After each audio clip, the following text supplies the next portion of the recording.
Hello বন্ধুরা, কেমন আছো? আশা করি ভালো আছো। আজকে দুপুরের জন্য রান্না হয়েছে পাঁচমিশালি সবজি। এটা পাঁচমিশালি সবজি। এইটা হচ্ছে সিলভার কাপ মাছ দিয়ে লাল ঝোল। আর এটা হচ্ছে লোটে মাছের ঝুড়ো। কার কার লোটে মাছ খেতে খুব ভালো লাগে প্লিজ কমেন্টে বলো।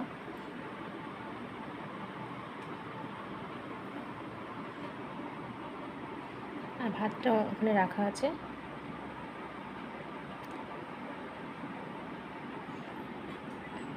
দেখতে কেমন হয়েছে প্লিজ বলো কমেন্টে।